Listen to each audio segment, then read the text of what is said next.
बिहार में कोरोना संक्रमण के बढ़ते मामले को लेकर बिहार सरकार पूरी तरह से सावधानी बरतने में लगी हुई है।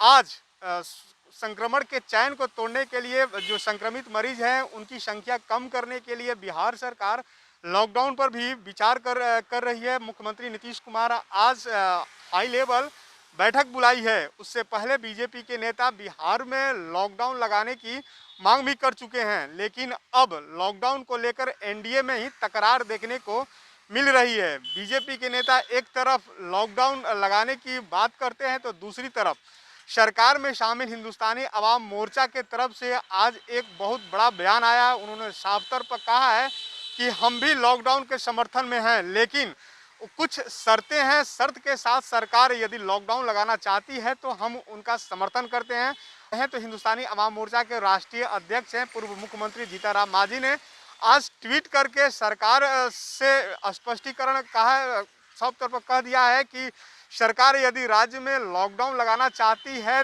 तो सबसे पहले 3 माह का जो बिल होता है बिजली का, पानी का या फिर स्कूल का, वो सब माफ़ कर दिया जाए। साथ ही जो किराएदार किराए मकान में रह रहे हैं उनकी भी जो किराया देते हैं उनको भी वो किराएदार माफ़ किया जाए।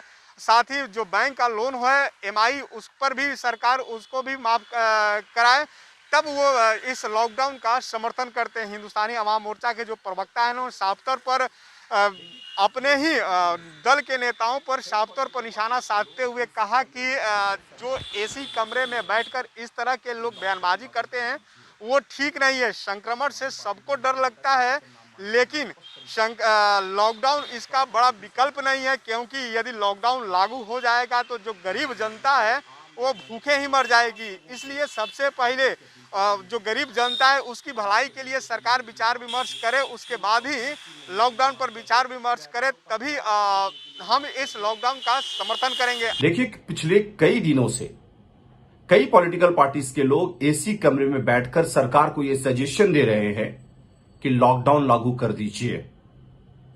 हमारी पार्टी के नेता श्री जीतनराम मांझी जी ने स्पष्ट तरीके से कहा है कि लॉकडाउन का वो भी समर्थन करेंगे यदि सरकार गरीब लोगों के, आम लोगों के, तमाम लोगों के बिजली के बिल को 3 महीने के लिए माफ कर दे, पानी के बिल को 3 महीने के लिए माफ कर दे, स्कूलों का फीस 3 महीने के लिए माफ कर दे, किराएदारों का किराया 3 महीने के लिए माफ कर दे, बैंकों का लोन और ईएमआई जो है उसको 3 महीने के लिए माफ कर दे।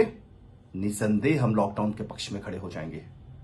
लेकिन आप एसी कमरे में बैठ के सजेशन दे रहे हैं, लेकिन ये नहीं बता रहे हैं कि अगर लॉकडाउन होगा तो पेट की आग कैसे बुझेगी, कर्ज कैसे मिटेगा, ईएमआई कौन भरेगा। इस पर आप कोई सजेशन नहीं दे रहे हैं। इसलिए ऐसे सजेशन देने वाले नेताओं से मेरा अनुरोध है कि आप सबसे पहले इन तमाम चीजों की व्यवस्था करें, तभी लॉकडाउन करें।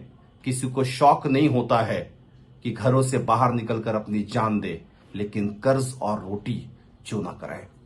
अब देखने वाली बात होगी कि मुख्यमंत्री नीतीश कुमार जो हाई लेवल मीटिंग कर रहे हैं, मीटिंग के बाद लॉकडाउन पर क्या कुछ सरकार की तरफ से फैसला आता है वो तो मीटिंग के बाद पता चलेगा। लेकिन लॉकडाउन को लेकर एनडीए में ही तकरार बढ़ती जा रही है। अरविंद राठौर, ईटी भारत, पटना।